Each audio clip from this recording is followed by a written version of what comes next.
खतरा हो गया था। आज तमिलनाडु सरकार जो हुए भी है ऐसा बोलता है। तमिलनाडु में मदुरई में मैं 4 महीना जेल में रहा और 5 महीना बेऊर जेल में रहा और मेरे ऊपर तमिलनाडु गवर्नमेंट ने NSA लगाया था, नेशनल सिक्योरिटी एक्ट। यानी तमिलनाडु गवर्नमेंट के हिसाब से मैंने देश के अंदर कुछ ऐसा कर दिया था जिससे राष्ट्र को खतरा हो गया था। आज तमिलनाडु सरकार जो कर रही है उसका सजा आखिर कौन देगा? एक राम जो है वो रामेश्वरम में जाते हैं। रामेश्वरम जो है वो तमिलनाडु में एक जगह है और जब रामेश्वरम पार करके श्रीलंका में जाते हैं तो वो मर्यादा पुरुषोत्तम श्री राम बन जाते हैं। आज जो है राम भक्त अयोध्या में है, खुशी मना रहे हैं और उसी रामेश्वरम जो तमिलनाडु के अंदर है वहाँ की सरकारें अगर ऐसा कर रही है तो कहीं नहीं तो कहीं गलत है और उन सरकारों से सवाल किया जाना चाहिए। और चुनाव में जो है जनता जो है सरकार को जरूर सबक सिखाएगा, तमिलनाडु सरकार को। और तमिलनाडु सरकार के मुख्यमंत्री के बेटा जो उदयनिधि स्टालिन जो है वो यानी राजा के जो राजकुमार है वो कहते हैं कि सनातन धर्म जो है डेंगू मलेरिया है। वैसे वैसे लोगों को जो है अब सनातन धर्म को मानने वाले लोग राम भक्त जो है वैसे वैसे नेताओं को डेंगू और मलेरिया बनाएंगे और वैसे वैसे नेताओं को सबक सिखाएंगे। मैं मदुरई जेल में रहा हूँ। मदुरई जेल 1865 में बना था। उसमें अंग्रेजों ने हमारे देश के स्वतंत्रता सेनानियों को रखा था और उसी जेल में मैं रहा हूँ। और मैं दावे के साथ कह सकता हूँ कि अब तमिलनाडु सरकार अपना दिन काउंट करना शुरू कर दे, क्योंकि 2025 में वहाँ पे जब विधानसभा का चुनाव होगा तो तमिलनाडु सरकार में रावण भक्त नहीं बचेंगे, सिर्फ और सिर्फ राम भक्त बचेंगे। तो कोई पॉलिटिकल कैलकुलेशन होगा ना, उनको भी तो लगता होगा ना कि शायद हम ये जो फैसला ले रहे हैं इससे हमें राजनीतिक रूप से नुकसान नहीं होगा, तभी तो इतना बड़ा फैसला ले रहे हैं वो। देखिए MK स्टालिन के पिताजी का नाम था करुणानिधि।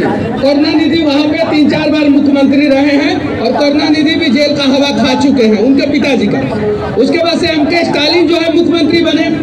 अब सोच रहे हैं कि मैं अपने बेटा को मुख्यमंत्री बनाऊंगा, उदयनिधि स्टालिन को, और इसलिए जो है वो उलूर जुलूर काम कर रहा है। जो डेवलपमेंट का काम करना चाहिए था वो तो कर नहीं रहा है। जयललिता जी ने तमिलनाडु में जो काम किया था वो शायद पूरा देश याद रखेगा उस चीज को।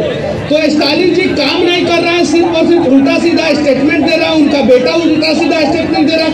उदयनिधि स्टालिन फिल्मों में गए और फिल्मों में सुपर फ्लॉप हो गए। कहीं से पैसा आया, इन्वेस्टमेंट हुआ और फिल्म सारा फ्लॉप हो गया। अब राजनीति में आकर फ्लॉप काम कर रहा है तो कहीं नहीं तो कहीं कितना भी कैलकुलेशन कर दे, जब राम भक्तों के दिल पे जब चोट पहुंचाएंगे। निर्मला सीतारमण जी मदुरई की ही है, प्रॉपर निर्मला सीतारमण जी मदुरई की, जहाँ पे मैं जेल में था, मदुरई सेंट्रल जेल में, वहीं की है। और मदुरई में मीनाक्षी टेम्पल है, बहुत बड़ा टेम्पल है भगवान शिव का और पार्वती जी का। तो भगवान शिव जो है सद्बुद्धि दे ऐसे ऐसे राक्षसों को, हम राक्षस कह रहे हैं, उन लोगों को राक्षस कह रहे हैं जो राम का विरोध कर रहे हैं, ऐसे ऐसे राक्षसों को सद्बुद्धि दे, वरना कभी कभी राक्षसों को भी भगवान शिव आशीर्वाद दे देते हैं। तो श्री रामचंद्र जी अग्नि बाण से उनके नाभि पे वार करते हैं और ऐसे राक्षसों का पतन होता है।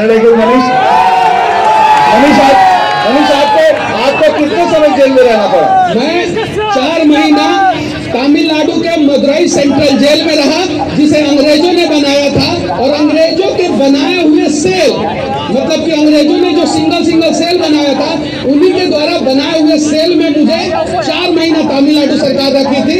बिहार सरकार के अथक प्रयास से, यानी बिहार और तमिलनाडु सरकार मिलकर जो है मुझे 9 महीना जेल में रखी।